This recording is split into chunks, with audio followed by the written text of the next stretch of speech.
Praise the lord, praise the lord, praise the lord. ప్రభు అయిన యేసుక్రీస్తు వారి నామములో అందరికీ వందనాలు తెలియజేస్తున్నా. దేవుని యొక్క మహాకృపను బట్టి ఇంతవరకు మనము సజీవ లెక్కలో ఉన్నాం. సజీవులు సజీవులే కదా అని స్తుతిస్తారని ప్రవక్త అయిన దావీదు, మహారాజు అయిన దావీదు, స్తుతి ఆరాధికుడైనటువంటి దావీదు ప్రభు యొక్క నామం పేరట మనల్ని హెచ్చరిస్తున్నాడు. ఎందుకంటే సజీవులమైన ఉన్న మనము ప్రభువుని స్తుతించాలి అని స్పష్టంగా తెలియజేస్తున్నాడు. ప్రభు నామానికి మహిమ, ఘనత, ప్రభావములు కలుగును గాక. యేసు క్రీస్తు వారి రక్తములో మనమందరం కడగబడి, ఆయన రక్తములో ముద్ర వేయబడి, భయంకరమైనటువంటి స్థితుల నుంచి మనం కాపాడబడి సజీవు లెక్కలో ఉన్నాం. ఆయన నామమునకు మహిమ చెల్లిస్తున్నా, ఆయన నామానికి ఘనత చెల్లిస్తున్నా. హల్లెలూయా, praise the lord, praise the lord. హల్లెలూయా, హల్లెలూయా. స్తోత్రం. ప్రార్థన చేసుకుని ఈ శుక్రవారము విజ్ఞాపన ప్రార్థనను మనము ప్రారంభించుకుందాం. పరిశుద్ధుడా, మహోన్నతుడా, సర్వశక్తిమంతుడా, సర్వాధికారి, సర్వమును సృజించిన వాడా, సర్వలోక సృష్టికర్తవైన మా తండ్రివైన దేవా యెహోవా, మా ప్రభువైన యేసుక్రీస్తు వారి పేరట మీ సన్నిధానంలోకి వస్తున్నా. మీ కృపా, కనికరమును, శాంతి, సమాధానము, నెమ్మది, ఆరోగ్యము మాకు అనుగ్రహించినందుకై స్తోత్రం. బలపరిచినందుకై స్తోత్రం. బలమైన మీ ఆత్మతో అభిషేకించండి. ఈ రాత్రి కాల సమయంలో మిమ్మల్ని స్తుతించడానికి, మీ నామ మహిమార్థమై మీ నామమును స్తుతించడానికి. హల్లెలూయా. Thank you lord, thank you lord, thank you lord. యేసయ్యా మీకు వందనాలు, వందనాలు, స్తోత్రములు చెల్లిస్తూ తండ్రి, విజ్ఞాపన ప్రార్థన ద్వారా మీ నామానికి మహిమ. ప్రజలందరి కొరకు ప్రార్థించేవారిగా ప్రజలను మీరు ఆశీర్వదించి ప్రభువా వారిని దీవించి, వారికి ఉన్న ఇబ్బందులను తొలగించి, మా చుట్టుపక్కల ప్రాంతాల్లో నివసించే వారిని, మా స్నేహితులను, బంధువులను, ఇరుగు పొరుగు వారిని, ప్రతి వారిని మీరు ఆశీర్వదించి వారిని లేవనెత్తి మీ నామ మహిమార్థమై జీవించినట్లుగా సహాయం చేయమని యేసుక్రీస్తు వారి నామములో మిమ్మల్ని స్తుతించి వేడుకొని పొంది ఉన్నాము తండ్రి. ఆమేన్, ఆమేన్. Thank you lord, thank you, thank you. ఈ సమయంలో కొన్ని పాటలు పాడి మన మధ్యలో ఉన్నటువంటి మా ఆంటీ, అదేవిధంగా నా యొక్క సతీమణి, వారి చెల్లెలు విజయ్ కుమారి కొన్ని పాటలు పాడి ప్రభు నామాన్ని మహిమపరుస్తారు, అనగా ప్రభుని స్తుతిస్తారు. Thank you. వెల్కమ్.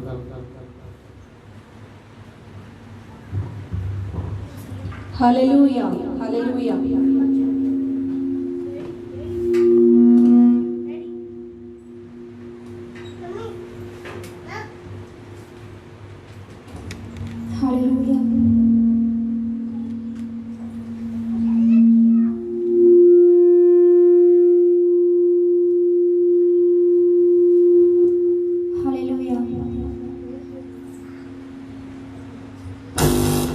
దేవుని నామానికి మీ అందరికీ వందనాలండి. స్తోత్రం చెల్లింతులు, స్తుతి స్తోత్రం చెల్లింతులు అనే పాట అందరికీ వచ్చిన పాట పాడుకుంటూ దేవుని నామాన్ని మహిమపరచుకుందాం.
నశించు ఆత్మలను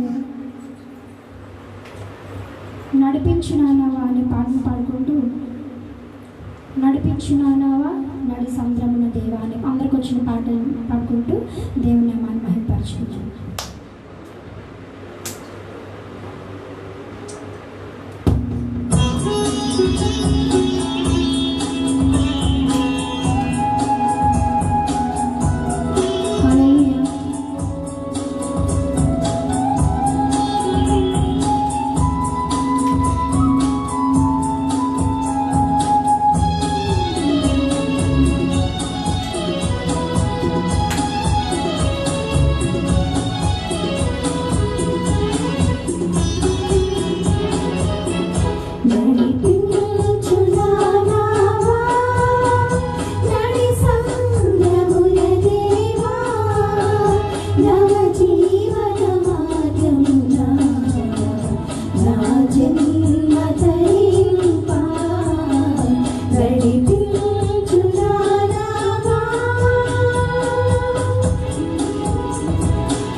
నశించిపోయిన ఆత్మల కోసం మన ప్రభు అయిన యేసుక్రీస్తు ప్రభువారి లోకానికి వచ్చి నశించు ఆత్మలన్నీ చేజారిపోతుండగా పరితాపం పొంది ప్రేమార యేసుని పిలవడానికి వచ్చాడు. నశించు ఆత్మలన్నీ పాట పాడుకుంటూ దేవుని నామాన్ని మహిమపరచుదాం. హల్లెలూయా.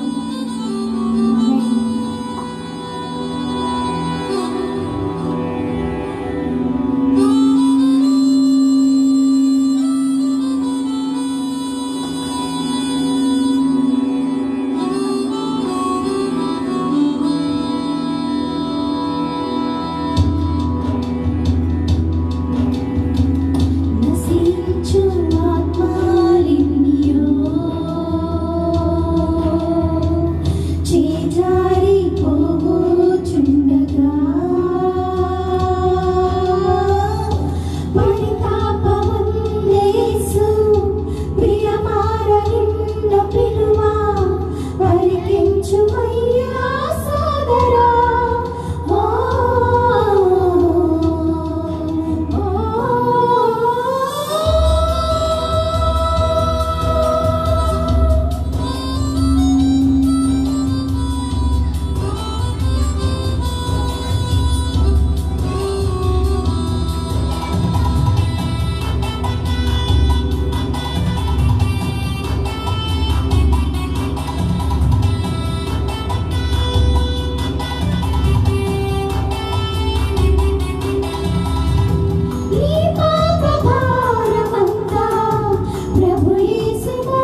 చాటగా నశించు ఆత్మరెన్నియో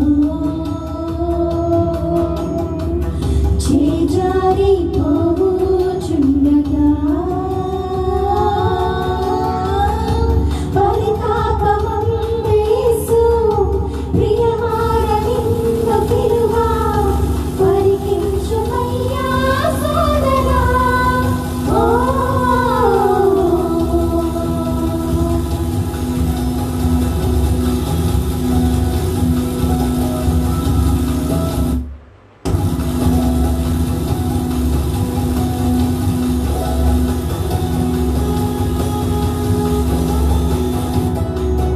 హల్లెలూయా.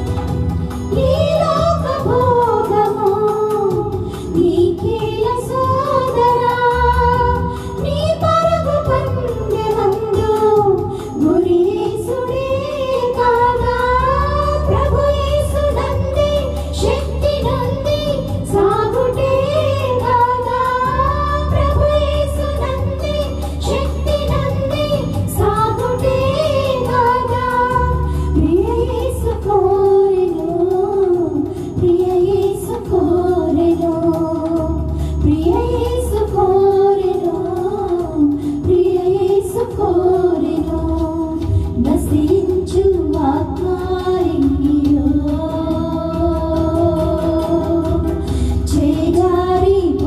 చేజారిపోవుచుండగా పరితాపమందేసు ప్రియమార నిన్ను పిలువా పరికించుమయ్యా సోదరా ఓ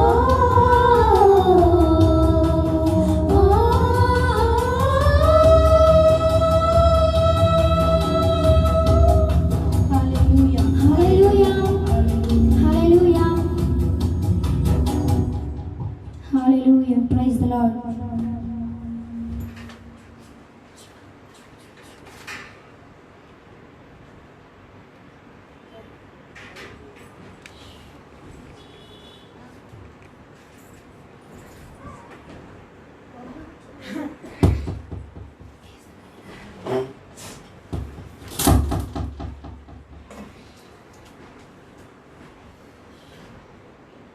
హల్లెలూయా. Praise the lord. హల్లెలూయా. ప్రభువైన యేసుక్రీస్తు వారి నామములో మీ అందరికి కూడా మరొకసారి వందనాలు తెలియజేస్తున్నాను. దేవుని యొక్క మహాకృపను బట్టి ఈ రాత్రి కాల సమయంలో ప్రభు ఇచ్చినటువంటి ఆయన యొక్క మహాకృపను బట్టి ఆయన పరిశుద్ధ నామానికి మహిమ చెల్లిస్తున్నాను. హల్లెలూయా. ప్రభువు గొప్పవాడు, అద్భుత కార్యములు చేయువాడు, ఆశ్చర్య కార్యములు చేయువాడు. ఆయన కృపలో మనల్ని బలపరిచి భద్రపరిచి సంరక్షించేవాడు. అటువంటి దేవాది దేవుని సన్నిధిలో మనమున్నాము. ఈ రాత్రి విజ్ఞాపన ప్రార్థన అలాగే ఆశీర్వాదమును మనం చూద్దాం. దేవుడు మానవుల పట్ల ఏ ప్రణాళికైతే కలిగి ఉన్నాడో, ఏ ఉద్దేశాలైతే కలిగి ఉన్నాడో, ఏ వాగ్దానాలైతే ప్రజల కొరకు చేశాడో వాటిని నెరవేర్చువాడు. అయితే కొంచెం కాలం పట్టవచ్చు, కొంత సమయం తీసుకోవచ్చు. So what God was promised to everyone in this world from starting generation to until now, he was fulfilling his promise to the every generation. ప్రతి ఒక్కరికి ఆయన చేసినటువంటి ఆ వాగ్దానము ప్రతి ఒక్కరి విషయంలో నెరవేర్చుకుంటూ వస్తున్నాడు. ఆయన నామానికి మహిమ చెల్లిస్తున్నాను. దాన్ని బట్టి దేవునికి స్తోత్రం కలుగును గాక. హల్లెలూయా. ఆదికాండము ఒక మాట చదువుదాం మనం. ఆదికాండము 18వ అధ్యాయము. ఆదికాండము 18వ అధ్యాయము 8వ వచనం 11వ వచనం చదవండి దయచేసి. అబ్రహాము శారాయిలు బహుకాలము గడిచిన వృద్ధులై ఉండిరి. స్త్రీ ధర్మము శారాకు నిలిచిపోయిన గనుక శారా, నేను బలము ఉడిగిన దానమైన తర్వాత నాకు సుఖము కలుగునా. అంతకుముందు మనం చూసినట్లయితే ఎందుకు ఈ మాటలు ఈవిడ అనుకుంటుందంటే, పైన మనం చూసినట్లయితే 9వ వచనం చూడండి ఒకసారి. వారు అతనితో నీ భార్య అయిన శారా ఎక్కడున్నదని అడగగా అతడు అదిగో గుడారములో ఉన్నదని చెప్పాను. అందుకు ఆయన మీదటికి కాలం యొద్దకు నిశ్చయముగా మరలా వచ్చేదను. అప్పుడు నీ భార్య అయిన శారాకు ఒక కుమారుడు కలుగునని చెప్పాను. శారా ఆయన వెనుక నుండిన గుడారపు ద్వారమందు వినుచుండెను. అబ్రహామును శారాయును బహుకాలం గడిచిన వృద్ధులై ఉండేది. అయితే అంతటా 13వ వచనం చదువుతున్నాను. అంతటా యెహోవా అబ్రహాముతో, వృద్ధురాలైన నేను నిశ్చయముగా ప్రసవించదనని శారా నవ్వనేలా, యెహోవాకు అసాధ్యమైనది ఏమైనా ఉన్నదా అన్నాడు. ఆయన ఏమిటంది, పైన తనలో తాను నవ్వుకున్నాడు. తనలో తాను నవ్వుకున్నదని ఇక్కడ స్పష్టంగా వ్రాయబడింది. దేవుడు ఒక మనుషుని దగ్గరకు వచ్చి, అనగా దేవుని దూతలు ఒక మనుషుని దగ్గరకు వచ్చి వాగ్దానం చేసినప్పుడు ఆ వాగ్దానాన్ని మనుషులు నమ్మాలి. ఎందుకంటే అబద్ధమాడుటకు ఆయన నరుడు కాదు. అబద్ధమాడుటకు ఆయన మన ఈ లోక సంబంధమైనటువంటి వాడు కాదు. ఆయన దేవుడు, సర్వ సృష్టిని సృజించినటువంటి వాడు, సర్వాన్ని తన మాట ద్వారా కలిగించినటువంటి దేవుడు. హల్లెలూయా, praise the lord, praise the lord, హల్లెలూయా. దేవునికి స్తోత్రం కలుగును గాక. మనుషులు సాధారణంగా విశ్వాస సహితమైనటువంటి ప్రార్థన చేయడం చాలా తక్కువ. ఎందుకంటే ఏదో దేవుడు ఉన్నాడని పాస్టర్ గారు చెప్పారు కాబట్టి కొంతమంది విశ్వాసులు దేవుడు ఉన్నాడండి, దేవుడు సహాయం చేస్తాడండి అని లాటరీ లాగా నమ్ముతుంటారు. కొంతమంది వాళ్ళు దేవుని మాట మీద కంటే తమ శరీరం మీదో లేకపోతే తమకున్నటువంటి పరిస్థితుల ప్రభావం మీదో ఎక్కువగా ఫోకస్ చేస్తూ ఉంటారు. నీ పరిస్థితులు, మన పరిస్థితులన్నిటినీ కూడా మార్చగలిగినటువంటి వాడు దేవుడని, అందరినీ ఆయన కాచి కాపాడుతూ ఆదాము మొదలుకొని ఎప్పటి వరకు ఆయన తన వాగ్దానాలను నెరవేరుస్తున్న వాడని నమ్మి ఆయన చిత్తానుసారంగా జీవించడానికి తీర్మానించుకుని విశ్వాసంలో కొనసాగే వాళ్ళు చాలా తక్కువ మంది. ఈ వాక్యం ఎందుకు చెప్తున్నారంటే, ఈ శారా విషయంలో కూడా అదే జరిగింది. ఆవిడ నవ్వుతుంది. ఎందుకంటే ఆవిడ తన శరీరాన్ని చూసుకుంది, తన వయసుని చూసుకుంది, తనకున్నటువంటి స్థితిగతులను చూసుకుంది. ఆ స్థితిగతులను మార్చగలిగినటువంటి దేవుని యొక్క మాటను నమ్మలేకపోయింది. ఎందుకంటే మానవ సంబంధమైనటువంటి హృదయము కలిగినటువంటి స్త్రీ కనుక ఆ రోజున ఆత్మ సంబంధమైన స్థితి చాలా తక్కువ. అనగా వాళ్ళు లిటరల్ గా వెళ్ళేవాళ్ళు, అనగా ధర్మశాస్త్రాన్ని పాటించడమే వాళ్ళ ఆత్మ సంబంధమైన స్థితి. కానీ పరిశుద్ధాత్మ దేవుని యొక్క నడిపింపు ఆ రోజుల్లో వాళ్ళకి లేదు కనుక వాళ్ళందరూ కూడా ఎలా వెళ్ళేవాళ్ళు అంటే లిటరల్ గా వెళ్ళేవాళ్ళు. అంటే పుస్తకంలో ఎలా రాసుంటే అలా వెళ్ళేవాళ్ళు, అక్షరార్థంగా వెళ్ళేవాడు, ఆత్మ సంబంధంగా వెళ్ళేవాడు కాదు. అక్షరార్థం వేరు, ఆత్మ సంబంధమైనటువంటి స్థితి వేరు. ఆత్మ సంబంధమైనటువంటి స్థితి అంటే మనము చూసి నమ్మిన వారి కంటే చూడక నమ్మిన వారు ధన్యులని యేసు ప్రభు వారు ఒక మాట తెలియజేస్తారు. శిష్యులు కొన్ని చోట్లకు వెళ్ళినప్పుడు కొన్ని కార్యాలు చేయలేకపోయారు. ఎందుకంటే వాళ్ళు శరీర సంబంధంగా ఏదో చేసేయగలమని వాళ్ళు వెళ్ళి కొన్ని దయ్యాలను వెళ్ళగొడదాం అనుకుంటే ఆ దయ్యాలు వెళ్ళలేదు. ఎందుకంటే వాళ్ళు చేయలేకపోయారు. కొంతమందిని స్వస్థపరచలేకపోయారు, కొంతమందిని వాళ్ళు బాగు చేయలేకపోయారు. ఎందుకంటే వాళ్ళు ఆత్మ సంబంధంగా అక్కడ ప్రవర్తించలేదు. దేవునికి ఎవరైనా తేడా లేదండి. శిష్యులైనా కానీ, క్రైస్తవులైనా కానీ, లేకపోతే వేరే వారైనా కానీ, ఆయనను ఎవరైతే విశ్వసించి ఆయన మాటను నమ్మి దాని వాగ్దానం నెరవేరుస్తాడనేటువంటి పరిపూర్ణమైన విశ్వాసం ఉంటుందో వాళ్ళ జీవితంలో కార్యము చేస్తాడు ఆయన. దేవునికి స్తోత్రం కలుగును గాక. అంతేగాని అక్షరార్థంగా వాళ్ళు ప్రవర్తించినట్లుగా ప్రవర్తిస్తే అక్షరార్థంగా ఏమీ జరగదు నీ జీవితంలో. చూసి నమ్మిన వారి కంటే చూడక నమ్మిన వారు ధన్యులు. అనగా దేవుడు ఉన్నాడని, ఆయన మన తండ్రి అని, మన జీవితాలలో గొప్ప కార్యాలు చేయగలడని పరిపూర్ణమైన విశ్వాసం కలిగి మనం ఆయన చిత్తానుసారంగా జీవిస్తే ఆయన కార్యము చేయగలడు. దేవునికి స్తోత్రం కలుగును గాక. హల్లెలూయా. అయితే ఇక్కడ 10వ వచనం నుండి, అప్పుడు నీ భార్య అయిన శారాకు ఒక కుమారుడు కలుగునని చెప్పెను. శారా ఆయన వెనక నుండిన గుడారపు ద్వారమందు వినుచుండెను. అబ్రహామును శారాయును బహుకాలము గడిచిన వృద్ధులై ఉండిరి. స్త్రీ ధర్మము శారాకు నిలిచిపోయెను గనుక శారా, నేను బలము ఉడిగిన దానినైన తరువాత నాకు సుఖము కలుగునా, నా యజమానుడును వృద్ధుడై ఉన్నాడు కదా అని తనలో నవ్వుకొనెను. అంతటా యెహోవా అబ్రహాముతో, వృద్ధురాలనైన నేను నిశ్చయముగా ప్రసవించెదనా అని శారా నవ్వనేలా, యెహోవాకు అసాధ్యమైనది ఏదైనా ఉన్నదా?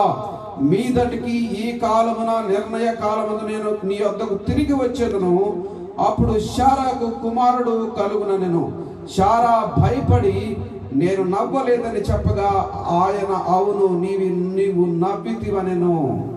ఇక్కడ శారా యొక్క డిసొబీడియన్స్ స్పిరిట్స్ కనపడుతుంది.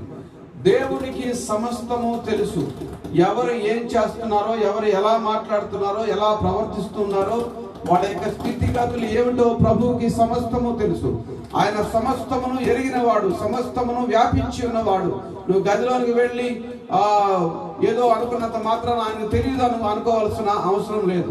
సమస్తమును ఎరిగినవాడు కనుక శారా యొక్క స్థితి గురించి వెంటనే అబ్రహాముతో సూటిగా మాట్లాడాడు. అక్కడ నువ్వు నవ్వావు, నన్ను ఎగతాళి చేశావు అంటే దేవుని యొక్క వాగ్దానాన్ని అక్కడ ఎగతాళి చేస్తుంది శారా.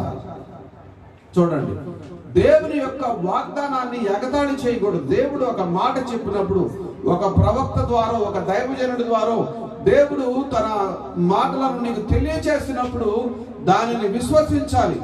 ఆ విశ్వాసం నీలో ఉంటే దేవుడు ఆ కార్యాన్ని తప్పకుండా చేస్తాడు. దేవునికి స్తోత్రం కలుగును గాక. హల్లెలూయా. అంతేగాని అది జరుగుద్దా, ఇది జరుగుద్దా, లేదు జరుగుతున్నప్పుడు చూద్దాంలే అని అవిశ్వాసంతో ఉండకూడదు. ఈ యొక్క శారా యొక్క స్థితి అదే విధంగా ఉంది. శారా దేవుని యొక్క మాటను నమ్మకుండా నవ్వింది. తన శరీరాన్ని చూసుకుంది, తన వయస్సును చూసుకుంది. కానీ ఆ వయస్సుని, ఆ శరీరాన్ని మానవుడిని తయారు చేసినటువంటి దేవుడే వాగ్దానం ఇస్తుంటే ఆ దేవుని యొక్క మాటను నమ్మకుండా, తయారు చేసినటువంటి వాని యొక్క మాట నమ్మకుండా, అనగా దేవుని మాట నమ్మకుండా తన శరీరం మీద నమ్మకం ఉంచింది. తన శరీరాన్ని ఫోకస్ చేసుకుంది, కానీ దేవుని మీద తన దృష్టిని ఫోకస్ చేయలేదు. తన దృష్టిని దేవుని మీద నిలపలేదు. గమనించండి, ఆయనకు అసాధ్యమైనది ఏమీ లేదు. ప్రియ సహోదరి సహోదరులారా, మరొక వచనం మనం చూద్దాం. దేవుడు ఆయన ఇచ్చినటువంటి మాట ప్రకారం 21వ అధ్యాయము, ఆదికాండము 21వ అధ్యాయము మొదటి వచనం చదువుదాం.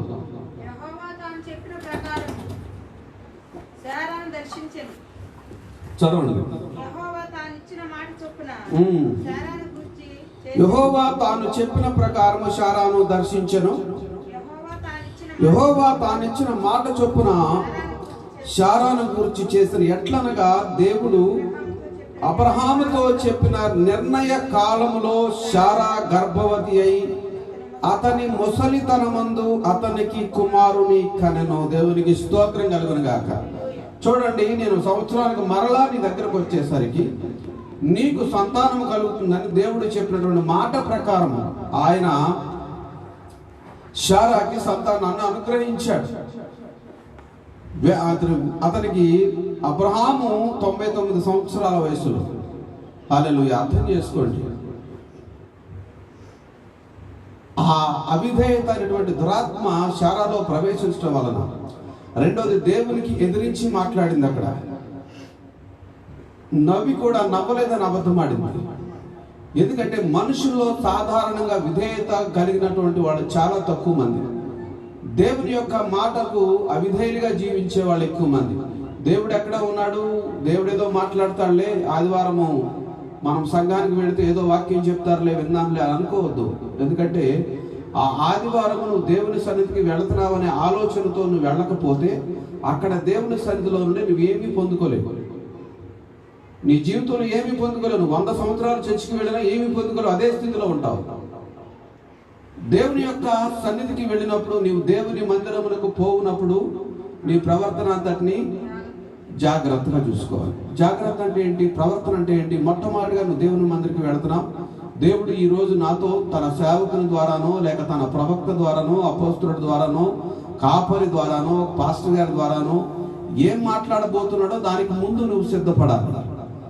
ముందుగా నువ్వు దేవుని సన్నిధిలో ఆయన సన్నిధిలో మోకరించి, ప్రభువా నేను సన్నిధికి వెళుతున్నాను, ఈ రోజున నాతో ఏమైతే మాట్లాడబోతున్నావో అది నాకు తెలియచేయి ప్రభువా.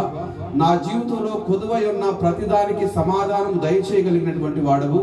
నా జీవితం ఏళ్ళు గడుస్తున్న కొలది ఎలాగే ఉంది, నా జీవితాన్ని మార్చగలిగినటువంటి నీ అమూల్యమైనటువంటి మాటలను నాకు తెలియచేయమని దేవుని దగ్గర మొట్టమొదటిగా మీరు అడగాలి.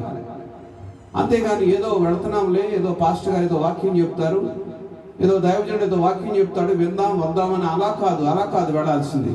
ముందుగా నువ్వు వెళ్ళేటప్పుడు పరిశుద్ధాత్మ దేవుడు నిన్ను దర్శించాలని, పరిశుద్ధాత్మ ద్వారా దేవుడు నిన్ను ఆశీర్వదించాలని, నీ జీవితంలో నువ్వు పొందుకోవలసిన ప్రతి వాగ్దానాన్ని, దేవుడు ఏదైతే వాగ్దానం నీ జీవితంలో చేశాడో ఆ వాగ్దానాన్ని పొందుకోవాలని నువ్వు సిద్ధపడి వెళ్ళాలి. కానీ అనాలోచితంగా దేవుని యొక్క మందిరానికి నువ్వు వెళితే నీ జీవితాంతం దేవుడిని నమ్మానని చెప్పి మందిరానికి వెళ్ళినా నువ్వు ఆశీర్వాదాలు పొందుకోలేవు. గమనించండి, నువ్వు జీవితాంతం నీ తల్లిదండ్రుల క్రైస్తవులైనా, లేకపోతే నీ ముత్తాతల క్రైస్తవులైనా, నువ్వు అనాలోచితంగా దేవుని సన్నిధికి వెళితే మాత్రం నువ్వేమీ పొందుకోలేవు. నువ్వు దేవుని సన్నిధికి వెళుతున్నాను, దేవుడు ఈ రోజున నాతో మాట్లాడాలి, నాకు కొదువై ఉన్న ప్రతిదానిని దయచేయాలి, నా జీవితాన్ని ఆయన ఆశీర్వదించాలని ప్రార్థనాపూర్వకంగా వెళ్ళి దేవుని సన్నిధిలో కూర్చుని దేవుని యొక్క చిత్తంలో జీవించడానికి నువ్వు ఇష్టపడితే దేవుడు నిన్ను ఆశీర్వదిస్తాడు. దేవునికి స్తోత్రం కలుగును గాక. ఆ వాగ్దానాన్ని నువ్వు స్వతంత్రించుకోగలవు. ఆ వాగ్దానాన్ని స్వతంత్రించుకోలేకుండా నువ్వు ఎన్ని సంవత్సరాలు సంఘానికి వెళ్ళినా కూడా నీకు ఆశీర్వాదము రాదు. ప్రియ సహోదరి సహోదరుడా, ఈ దేవుడు వాగ్దానం చేసిన తర్వాత 25 సంవత్సరాల తర్వాత వాగ్దానం నెరవేరింది. చూడండి, 25 సంవత్సరాలు అయిపోయింది వాగ్దానం నెరవేరడానికి. ఎందుకంటే బికాస్ ఆఫ్ అవర్ డిసోబీడియన్స్. ఆశీర్వాదము చూడండి, నినివే పట్టణస్థులు దేవుడి యొక్క సేవకుడు సువార్త ప్రకటించినప్పుడు ఈ యోనా అవిధేయుడయ్యాడు. కానీ ఈ అవిధేయుడైనటువంటి యోనాని మళ్ళా విధేయుడిగా మార్చి దేవుడు తీసుకుని వెళ్ళి అక్కడ నినివే పట్టణస్థులకి ఆయన సువార్తను ప్రకటించినప్పుడు వాళ్ళందరూ కూడా విధేయులయ్యారు. వాళ్ళ అవిశ్వాసులు, దుర్మార్గులు, పాపులు, ద్రోహులు, పాపంలో ఉన్నటువంటి వాళ్ళు ఒక దేవుని యొక్క మాట అక్కడ ప్రకటించబడిన తర్వాత వాళ్ళందరూ కూడా వచ్చేసి గోనెపట్ట కట్టుకుని దేవుని సన్నిధిలో కూర్చున్నారు. అది విధేయత. ఇక్కడ శిక్ష ఉంది, ఇక్కడ రక్షణ ఉంది. ఈ శిక్ష కింద నుంచి రక్షణ కిందకి రావాలని దేవుడు తన ప్రవక్త అయిన యోనా ద్వారా మాట్లాడినప్పుడు ఆ ప్రజలు విధేయులై దేవుని సన్నిధికి వచ్చి దేవుని సన్నిధిలో కూర్చుని దేవా మమ్మల్ని క్షమించుమని వాళ్ళు ప్రార్థించినప్పుడు దేవుడు అన్యాయస్తుడు కాదు, దేవుడు శిక్షించేవాడు కాదు, దేవుడు ఎవరిని శపించేవాడు కాదు. చాలా మంది చెప్తారు దేవుడు నిన్ను శపిస్తాడని. దేవుడు ఉద్దేశపూర్వకంగా ఎవరిని శపించడు. ఆయన శపించేవాడు కానే కాదు, శిక్షించేవాడు కాదు. ఈ రోగాలు, ఈ దురాత్మలు ఎందుకు వచ్చినాయి అంటే మనుషుని యొక్క అవిధేయత వలన వచ్చినాయి. కానీ మనం చేసినటువంటి పాపం బట్టి, ఉదాహరణకి ఎవరో ఒకరిని చంపాడండి, వాడిని ఇంకొకటి చంపుతాడు. బైబిల్ గ్రంథంలోనే ఉంది. నువ్వు ఏది చేస్తావో అదే నీ మీదకి వస్తుంది. గుంట త్రవ్వబడును అని ఉంది అక్కడ. ఎవరైతే గొయ్యి తీస్తారో ఆ గోతులు వాడే పడతాడు, తాను తీసిన గోతులు వాడే పడతాడు. అనగా దేవుడు ఎవరిని అన్యాయం చేసేవాడు, ఎవరికి అన్యాయం చేసేవాడు కాదు. ఆయన తానే అన్యాయం అయిపోయాడు, కానీ ఎవరిని అన్యాయం చేయలేదు, అన్యాయంగా ఎవరిని శిక్షించలేదు. మనము చేసినటువంటి పాపం, మనము చేసినటువంటి అవిధేయత క్రియలు మనల్ని వెంటాడతాయి. కానీ దేవుడు ఎవరిని ఎప్పుడు వెంటాడి వేధించి చంపేవాడు కానే కాదు. దేవునికి స్తోత్రం కలుగును గాక. ఆయన ప్రేమామయుడు, ఆయన పేరే ప్రేమ.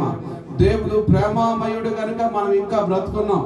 మన చుట్టుపక్కల ప్రాంతాల్లో అనేక రకాలుగా అనేక మంది రకరకాల వ్యాధుల బారిన పడి ఈ రోజున ఈ కరోనా అనేటువంటి వ్యాధిని పడి ఎంతో మంది పోతా ఉన్నారు బికాస్ ఆఫ్ దేర్ డిసోబీడియన్స్.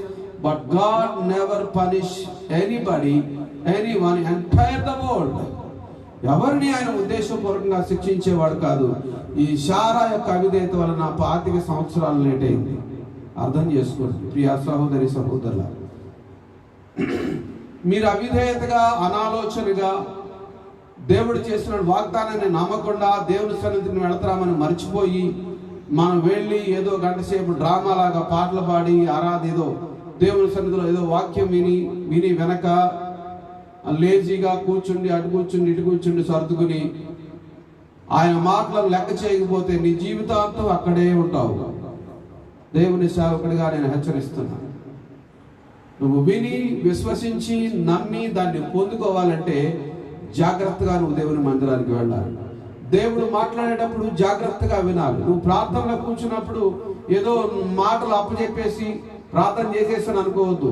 ప్రార్థనలో కూర్చున్నప్పుడు ఏం చేయాలంటే ఆ ప్రార్థన దేవుడు ఆలకించి దానికి జవాబు ఇస్తాడనేటువంటి నమ్మకం ఉంటేనే ప్రార్థనలో కూర్చోవాలి. నువ్వేదో ప్రార్థన చేస్తే నీ టైం వేస్ట్, దేవుడి టైం వేస్ట్, నీ సమయం వేస్ట్, వినేవాడి సమయం వేస్ట్. నువ్వు అనాలోచితంగా ప్రార్థనలో కూర్చోవద్దు, అనాలోచితంగా ఏది చేయొద్దు. పరిశుద్ధాత్మ దేవుని యొక్క సహాయం తీసుకొని పరిశుద్ధాత్మ దేవుని నడిపింపుతో నువ్వు ప్రార్థనలో కూర్చుంటే నీ జీవితంలో కార్యం జరుగుతుంది. నీ బిడ్డలు ఆశీర్వదించబడతారు, నీ కుటుంబం ఆశీర్వదించబడుతుంది. ఒకవేళ నీ భర్త భార్య చెడ్డవాళ్ళైతే వాళ్ళు మార్చబడతారు. వాళ్ళు చేయకూడని కార్యాలు చేస్తుంటే దేవుడు వాళ్ళని మారుస్తాడు, వాళ్ళ హృదయాన్ని మారుస్తాడు. గమనించాలి ఇది ప్రియా సహోదరి సహోదరులారా.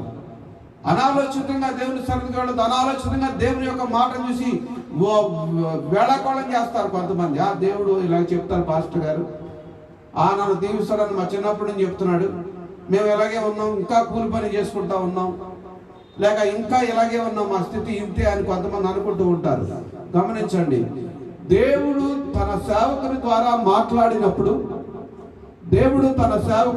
మాట్లాడినప్పుడు ఆ మాటను మనము వినాలి, దాన్ని తీసుకోవాలి, దాన్ని నమ్మాలి. అప్పుడు నీ జీవితంలో నెరవేరుతుంది. దేవునికి స్తోత్రం కలుగును గాక.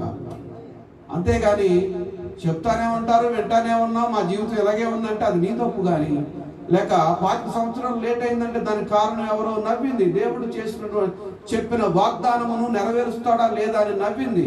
కానీ అబ్రహామును బట్టి దేవుడు ఆమెను దర్శించాడు. దేవునికి స్తోత్రం కలుగును గాక. అబ్రహాము విధేయుడు. అబ్రహాము దేవుని మాటను నమ్మాడు, అది అతనికి నీతిగా ఎంచబడింది. ఆదాము విధేయుడు, అవ్వ అవిధేయురాలు. ఆదాము విధేయుడు, ఆదాము దేవుడు గీసిన గీతను దాటలేదు, ఆయన మాటను జవదాటలేదు. ఆదాము దగ్గర పప్పులు ఉడకలేదు సాతాని, అవ్వ దగ్గరికి పరిగెట్టాడు. అబ్రహాము దగ్గర పప్పులు ఉడకలేదు అతని నీతి నుంచి తప్పించడానికి, కానీ శారా దగ్గరికి పరిగెట్టాడు. సైతాను మైండ్ మీద అటాక్ చేశాడు, శరీరాన్ని చూపించాడు. నీ శరీరం ఎందుకు పనికిరాదు, దేవుడు అలాగే చెప్తాడు, దేవుని దూతలు అలాగే చెప్తారు, దేవుని సేవకుడు అలాగే చెప్తాడు. కానీ నీ జీవితం ఇంతే, నీ కూలి పనే నీ జీవితం, నీ లేబర్ పనే నీ జీవితం అంటాడు. కానీ పెంట కుప్పల మీద ఉన్న దరిద్రులను దీనులను లేవనెత్తి దేవుడి సింహాసనం మీద కూర్చొని పెడతాడు. నీవు జాగ్రత్తగా దేవుని సన్నిధిని వెతికితే దేవునికి స్తోత్రం కలుగును గాక. హల్లెలూయా. ప్రియా సహోదరి సహోదరుల, గమనించండి, మనం ఆలోచన చేయాలి, అంతేగాని అనాలోచనగా దేవుని యొక్క వాక్యాన్ని వినకూడదు, అనాలోచనగా దేవుని సన్నిధికి వెళ్ళకూడదు.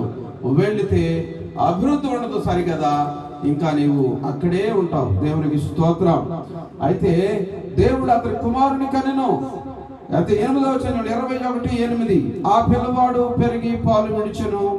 ఇస్సాకు పాలు విడిచిన దినమందు అబ్రహాము గొప్ప విందు చేసెను. దేవునికి స్తోత్రం కలుగును గాక. అయితే దేవుడు నమ్మదగిన వాడు. పిల్లలే పుట్టరని అనుకుంటే ఆ రోజుల్లో హెబ్రీలకి సంతానం లేకపోతే గొడ్రాలు అనేవాళ్ళు. గొడ్రాలు యొక్క ముఖం చూడడానికి ఎవడో వచ్చేవాళ్ళు కాదు. బంధువులు కానీ స్నేహితులు కానీ ఎవడో వచ్చేవాళ్ళకి, చివరికి పని వాళ్ళు కూడా ఆ సంతానం లేని ఆ యొక్క యజమానురాలు యొక్క ముఖం చూడడానికి కూడా ఇష్టపడేవాళ్ళు కాదు.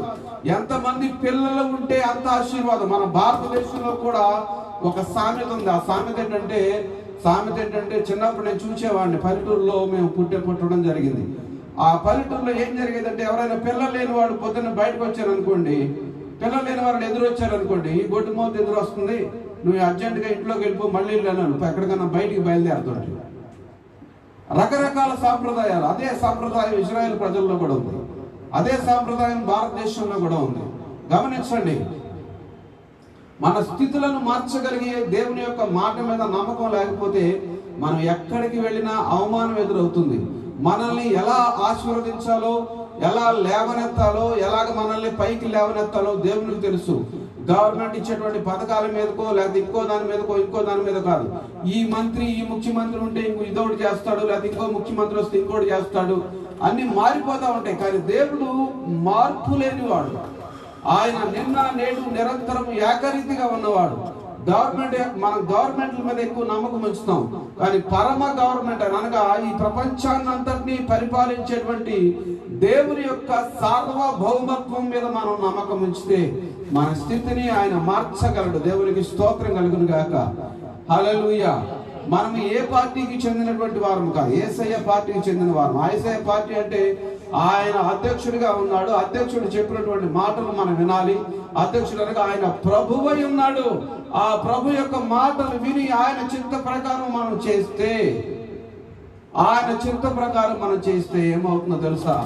నీ జీవితం ఆశీర్వదించబడుతుంది. దేవుడు నిన్ను పెట్టకుప్ప మీద అనగా అతి దీనమైన దరిద్రమైన స్థితిలో ఉన్నటువంటి మనులను లేవనెత్తి సింహాసనం మీద కూర్చుని పెట్టేవాడు ఆయన. దానికి ఎగ్జాంపుల్ చాలా మంది ఉన్నారు. నేను ప్రార్థన చేసినటువంటి వాళ్ళలో చాలా మందిని ఈ రోజున మా జీవితాల్లో అసలు మేము బాగుపడతామో లేదో అన్న వాళ్ళని ఎగ్జాంపుల్ గా ప్రార్థన చేసి వాళ్ళని దేవుడు ఆశీర్వదించి వాళ్ళ వరకు ఎంకరేజ్మెంట్ చేసి వాళ్ళని ఒక విశ్వాసంలో నడిపిస్తే ఈ రోజున వాళ్ళు గొప్ప స్థితికి వెళ్ళినటువంటి వాళ్ళు నా సండే స్కూల్ పిల్లలు కానీ లేక విశ్వాసులు కానీ కొన్ని వేల మంది ఉన్నారు. దేవునికి స్తోత్రం కలుగును గాక. కొన్ని వేల మంది 6 రాష్ట్రాలలో మేము ఆ విధంగా పరిచయం చేస్తాం. ప్రియ సహోదరి సహోదరులారా, మన స్థితిని ఎప్పుడు చూసుకోవద్దు. దయచేసి మీ స్థితిని చూడొద్దు, మీ కుటుంబ పరిస్థితిని చూడొద్దు. మా స్థితి ఇంతే అని అనుకోవద్దు. ఇంతే అనుకుంటే అక్కడే ఉంటావు. ఎందుకంటే నీవే చెప్పించుకుంటున్నావు. నా స్థితి ఇది కాదు, నా స్థితిని దేవుడు మారుస్తాడు. నా తండ్రి అయినటువంటి దేవుడు నా కొరకు సమస్తమును దాచి ఉంచాడు. నాకు ఎప్పుడు ఏది కావాలో ఆయనకు తెలుసు అని నీవు ఆయన మాట మీద అనగా ఈ బైబిల్ గ్రంథంలో ఆయన నీ కొరకు రాసి ఉంచినటువంటి ఆ వాగ్దానాలను నమ్మి ఆయన చిత్త ప్రకారంగా జీవించడానికి నీవు తీర్మానం చేసుకుంటే ప్రభువు నిన్ను హెచ్చిస్తాడు. దేవునికి స్తోత్రం కలుగును గాక. హల్లెలూయా. స్వతంత్రించుకోండి వాగ్దానాన్ని. ఆయన చేస్తున్న వాగ్దానాన్ని స్వతంత్రించుకోండి. దాన్ని యేసునించుకోవద్దు, నవ్వొద్దు, ఎగతాళి చేయొద్దు, అవిశ్వాసులుగా ఉండొద్దు.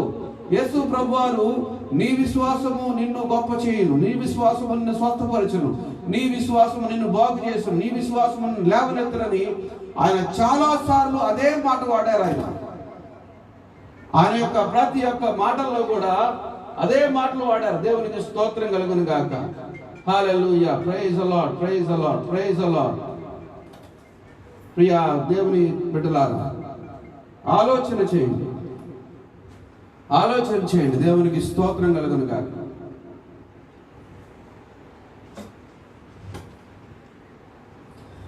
ఆమె వెంటనే నమ్మి ఉంటే ఆమె ఇంకొక పిల్లవాడు పుట్టేవాడే. ఆమె కలిగినటువంటి సంతానం కూడా ఏమైపోయిందో తెలుసా? ఆమె విశ్వాసంగా డౌట్ గా వచ్చింది కాబట్టి ఇస్సాకు కూడా డౌట్ గా, అబ్రహాం ఏమో గొప్ప తండ్రిగా ఉన్నాడు, ఇస్సాకేమో ఏమీ పేరు లేని వాడిగా ఉన్నాడు. ఎందుకంటే ఎప్పుడైతే దేవుని యొక్క వాగ్దానాన్ని నమ్మి ఆ ఆత్మాభిషేకము, ఆ వాగ్దానం యొక్క ఆశీర్వాదం తన కుమారుని మీదకి రావాలి అని ఆ తల్లి గర్భం ధరించినప్పుడు ప్రార్థన చేస్తూ ఉందో, ఆ కుమారుడు ఆశీర్వదించబడి గొప్పవాడవుతాడు. ఆ తల్లికి నమ్మకం లేదు, గర్భం ధరించింది, నమ్మకం లేకుండానే కుమారుణ్ణి కాదు. గమనించండి, చాలా మంది పిల్లలు తల్లుల యొక్క ప్రార్థన ద్వారా ఆశీర్వదించబడినటువంటి వాళ్ళు ఉన్నారు. ఈ తల్లులు ఏదో పిల్లలు పుట్టారులే అని వాళ్ళని ఇష్టానుసారంగా మాట్లాడడం, ఇష్టానుసారంగా శపించడము, ఇష్టానుసారంగా తిట్టడము కొంతమంది చేస్తూ ఉంటారు. ఒక పల్లెటూరికి మేము సువార్త సేవకు వెళ్ళినప్పుడు ఒక తల్లి తన కుమారుణ్ణి ఈ విధంగా పిలుస్తుంది. ఆ కుమారుడి పేరు ఏంటంటే యేసు. యేసు అని మంచి పేరు పెట్టింది, మంచిదే. అసలు ఆ పేరు పెట్టకూడదు, పెట్టింది మంచిదే, దేవునికి స్తోత్రం.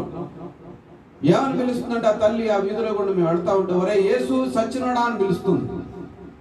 నేను వెంటనే అక్కడ ఆగిపోయి, ఎవరిని పిలుస్తున్నావమ్మా అని అడిగాను. మా కొడుకునండి అన్నాడు. మరి ఏమని పిలిచావు, మళ్ళీ ఒకసారి పిలువ అన్నా. యేసు చచ్చినోడా, ఎక్కడున్నారా, ఇటు రారా అంటారు. చచ్చినోడు ఎలా వస్తాడు? చచ్చినవాడు రాడు కదా. యేసు పేరు పెట్టడమే నువ్వు తప్పు. ముందు ఆ పేరు పెట్టిన తర్వాత యేసుని చచ్చినోడాన్ని తిట్టి రారా అంటే, దేవుడు నీకు కుమారుని ఇచ్చాడు, ఆ కుమారుని నువ్వు చచ్చినోడాన్ని తిడుతున్నావు అనగా యేసు ప్రభుని తిడుతున్నావా, నీ కొడుకుని తిడుతున్నావా అని అడిగితే ఆ తల్లి సిగ్గుపడింది. ఇంకెప్పుడు అయ్యారు, ఇంకెప్పుడు నా కొడుకుని తిట్టనని చెప్పాను. గమనించండి, మనము మన బిడ్డల్ని శపించకూడదు. నువ్వు రాస్తావా, నీ వల్ల అవుతుందా, నువ్వు చేయగలవా, నువ్వెక్కడ చేయగలవరా, నీ పరిస్థితి ఏంటమ్మా అని మనం వాళ్ళని కించపరచకూడదు. దేవుడు నీకు సహాయం చేస్తాడు, మేము మీ కొరకు ప్రార్థన చేస్తాం, దేవుడు నిన్ను హెచ్చిస్తాడు, దేవుడు నిన్ను బలపరుస్తాడు, దేవుడు నీకు జ్ఞానం ఇస్తాడని ఆ ఆలోచన, ఆశీర్వాదం, ఆ ప్రార్థన ఆత్మ ఉన్న యొక్క తల్లిదండ్రుల యొక్క పిల్లలు ఆశీర్వదించబడతారు. దేవునికి స్తోత్రం కలుగును గాక. అంతేగాని మన బిడ్డల్ని మనమే శపించుకున్నాం అనుకోండి, దేవుడు వాళ్ళ పట్ల కలిగి ఉన్న ప్రణాళికను మనం తుడి చేస్తున్నాం, ఎగతాళి చేస్తున్నాం, నవ్వుతున్నాం వాళ్ళని చూసి. అనగా ఎవరిని ఎగతాళి చేస్తున్నాం? మన బిడ్డల్ని కాదు, దేవుణ్ణి ఎగతాళి చేస్తున్నాం. దేవుడు వాళ్ళ పట్ల కలిగి ఉన్న ప్రణాళికను నెరవేర్చకుండా మనమే అడ్డుపడుతూ ఉన్నాం. పిల్లల్ని దండించాలి, పిల్లల్ని క్రమశిక్షణలో పెట్టాలి, అది ఓకే. కానీ వాళ్ళు చావాలని కోరవద్దు అంటున్నాడు సొలొమోను. నీ పిల్లవాడు, నీ బెత్తవాడు, నువ్వు వాడిని సరైన దారిలో పెట్టు, కానీ వాడు చావాలని కోరవద్దు. అనగా వాడి భవిష్యత్తుని నాశనం చేయవద్దు. నీ కూతుర్ని, నీకు దేవుడు నీకు ఎవరినైతే ఇచ్చాడు బిడ్డల్ని, వాళ్ళ భవిష్యత్తును నాశనం చేసే విధంగా మనము ప్రవర్తించకూడదు. గమనించండి, ఎప్పుడైతే మన పిల్లలు మనమే శపించుకున్నామో, దేవుడు వాగ్దానం చేసి అనేక మంది పిల్లలు లేనటువంటి వాడు ఉన్నారు ఈ రోజుల్లో. దేవుడు నీకు నాకు బిడ్డలను ఇచ్చాడు. ఇచ్చిన తర్వాత వాళ్ళని సరైనటువంటి దారిలో పెంచాలి. కోపపడు కానీ పాపం చేయొద్దు. పిల్లల్ని సరైన దారిలో పెంచండి, వాళ్ళని దండించండి, కానీ వాళ్ళని దీవించండి, వాళ్ళని దేవునికి అప్పచెప్పండి.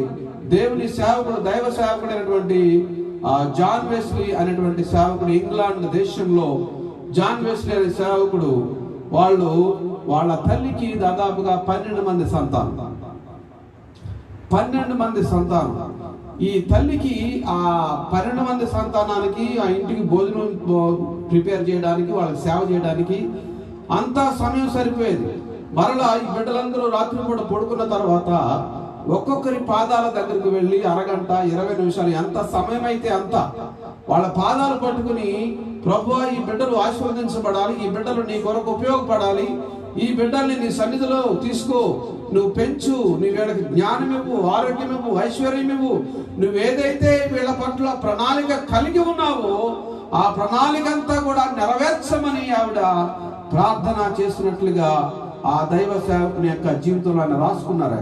నా తల్లి నా కొరకు చేస్తున్నటువంటి ప్రార్థన, నా తల్లి నన్ను దీవించిన విధానం, నా తల్లి నన్ను పెంచినటువంటి విధానం నేను ఎన్నటికీ మర్చిపోలేనని ఆ సేవకుడు రాసుకున్నాడు. కొంతమంది ఉంటారు చెప్పిస్తూనే ఉంటారు, నోరు తెరిచారా ఈ బిడ్డల్ని రాచి రంబాన పెడతా ఉంటారు. ఈ శారా తను గర్భం దాల్చినప్పటి నుంచి ప్రార్థన చేసి ఉండే ఇస్సాకు కూడా గొప్ప తండ్రికి గొప్ప కొడుకు అయ్యేవాడు, కానీ గొప్ప తండ్రికి సామాన్యమైన కొడుకుగా ఉన్నాడు.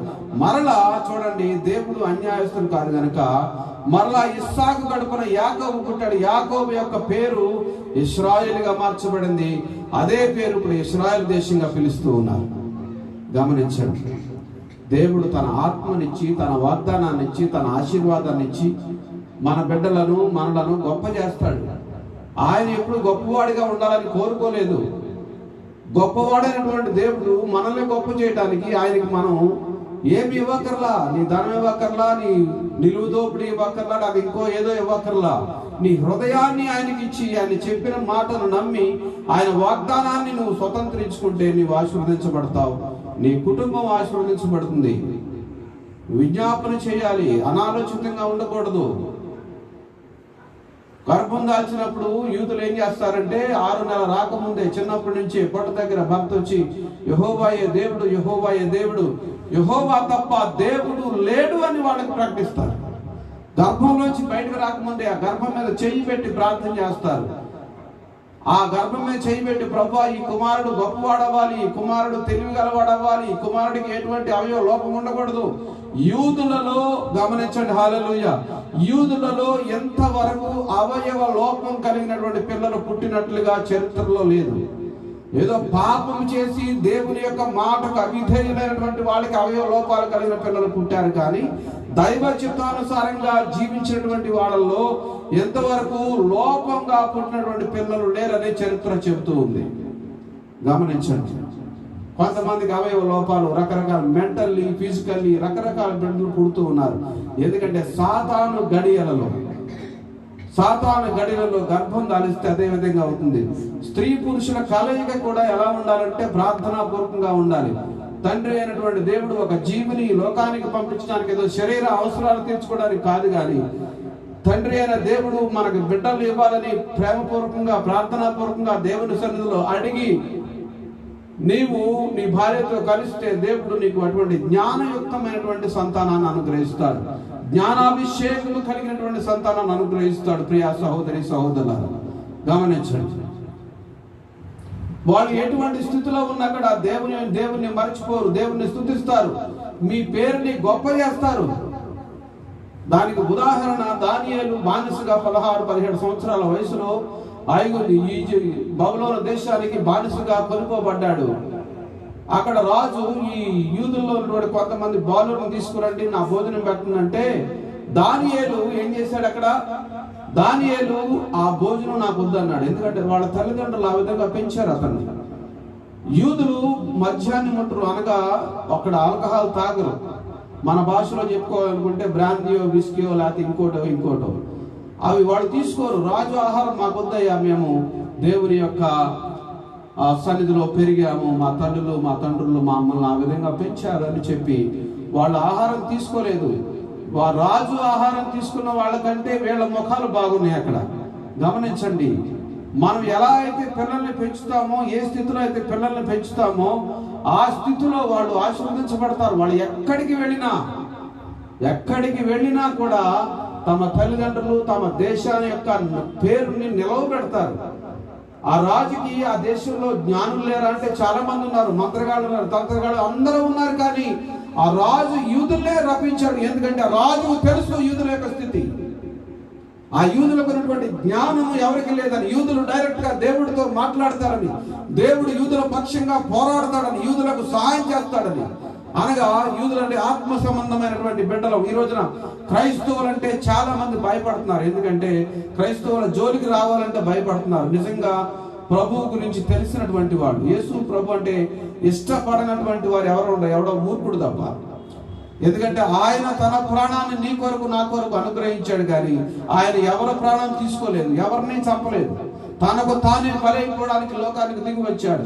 ఎందుకంటే నీ కొరకు నా కొరకు మనం ఏం చేస్తూ ఉంటారంటే కొంతమంది బలులు అర్పిస్తూ ఉంటారు. దాన్ని చంపుతారు, దీన్ని చంపుతారు, కోడులను చంపుతారు, మేకలను చంపుతారు, ఆవులను చంపుతారు, ఎద్దులను చంపుతారు. కానీ ఆయన తనకు తానే నీ కొరకు నా కొరకు నేను ఆశీర్వదించబడటానికి దేవుడు తన కుమారుని లోకానికి పంపాడు. ఆయన పేరు యేసుక్రీస్తు.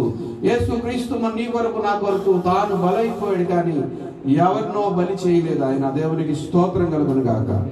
హల్లెలూయా. ప్రియ సహోదరి సహోదరులారా, దేవుని యొక్క ఆశీర్వాదం కలిగినటువంటి వాడు, దేవుని యొక్క ఆనందం కలిగినటువంటి వాడు ఎదటి వాడికి ఆశీర్వాదకరంగా ఉంటారు. సాతాను ఏం చేస్తాడంటే ఏ విధంగానైనా సరే దేవుని బిడ్డల్ని డిస్టర్బ్ చేయాలని చెప్పి, అనగా దేవుని చిత్తానుసారంగా వెళుతున్నాడు. ఈ లోక సంబంధంగా వాడు అధికారి అయి ఉన్నాడు కనుక ఈ లోకమంతా కూడా వాడి అధికారంలో ఉంది. దేవుని అధికారం చెల్లకూడదని, దేవుని యొక్క చిత్తంలో జీవించడానికి ఇష్టపడే ఆయన బిడ్డలను నాశనం చేయడానికి ప్రయత్నిస్తుంటాడు ఏదో ఒక విధంగా. వాడి ఉచ్చులో పడకుండా మనం కాపాడుకోవాలి. శారా కూడా సాతాను ఉచ్చులో పడింది, సామాన్యమైన కుమారుడిని కంది. అదే దేవుని యొక్క వాగ్దానాన్ని నమ్మి విశ్వసించి ఆయన నాకు ఒక సంతానం ఇస్తున్నాడు, అందును బట్టి ఆయనకి స్తోత్రము, ఈ సంతానము గొప్ప అవ్వాలి, ఈ సంతానం ఆశీర్వదించబడాలి, ఈ సంతానం ద్వారా నేను అనేకులలో ఆయన నామానికి మహిమ చెల్లించే విధంగా ఉండాలని ప్రార్థనా పూర్వకంగా లేదు, డౌట్ గా కన్నది కొడుకుని. ప్రియ సహోదరి సహోదర, అవిధేయత అనేది ఏమవుతుందంటే మన బిడ్డల్ని తుంచేస్తుంది. నమ్మకం అనేది ఏమవుతుందంటే విశ్వాసంలో మన బిడ్డల్ని మనం పెంచితే ఆ నమ్మకం ఆ బిడ్డల్ని ఎక్కడెక్కడికో తీసుకుని వెళుతుంది. ఈ రోజున ఇండియా దేశాలలో పేద కుటుంబాల్లో పుట్టినటువంటి పిల్లలు ఈ రోజున గొప్ప గొప్ప చదువులు చదువుకొని, అనగా క్రైస్తవ కుటుంబాల్లో పుట్టినటువంటి పిల్లలు గొప్ప గొప్ప చదువులు చదువుకొని విదేశాలకు వెళ్ళి వాళ్ళ తల్లిదండ్రులకి పేరు తీసుకొస్తున్నారు. వాళ్ళు ఆశీర్వదించబడుతున్నారు, అనేకులకు ఆశీర్వాదకరంగా ఉంచుతున్నారు. నేను అమెరికా వెళ్ళినప్పుడు వాళ్ళు చెప్తున్నటువంటి సాక్ష్యాలు ఏమిటో తెలుసు. అక్కడ ఉన్నటువంటి వాళ్ళు, మాకు ఒకప్పుడు తినడానికి తిండి లేదండి, ఒకప్పుడు పడుకోవడానికి కనీసం సరైనటువంటి మంచం కూడా లేదు, కింద పడుకునే వాళ్ళం చాపల మీద. కానీ ఈ రోజున ఈ అమెరికా దేశంలో ఇటువంటి బెడ్ల మీద మేము పడుకుంటున్నామంటే, స్ప్రింగ్ బెడ్ ఎక్కితే ఎంత ఎగురుతాడు, అటువంటి స్ప్రింగ్ బెడ్ల మీద మేము పడుకుంటున్నామంటే, ఇంత పెద్ద ఇల్లు ఇక్కడ కొనుక్కోగలిగామంటే కేవలం దేవుని దయ, మా తల్లిదండ్రులు మా కొరకు చేసినటువంటి ప్రార్థన అని వాళ్ళు సాక్ష్యాలు చెప్తూ ఉన్నారు. గమనించండి. ఒక తమిళియన్ కుటుంబం దగ్గరికి నేను వెళ్ళాను. ఆయన అన్నాడు, మా నాన్న మాస్టారు, మేము చాలా పేద కుటుంబం, మాస్టర్ అయినప్పటికీ ₹1 ₹2 జీతం వచ్చేది నెలకి. మేము తినడానికి తిండి లేక దాదాపు 8 మంది సంతానం వాళ్ళు, తిండి లేక ఒకరినొకరు కొట్టుకుంటూ లాక్కుంటూ తినేవాళ్ళం.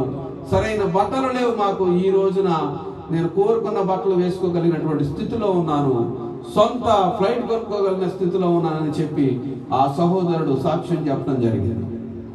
గమనించండి, మన ప్రార్థన, మన నమ్మకం, మన విశ్వాసం మన తరతరాల్ని ఆశీర్వదిస్తుంది.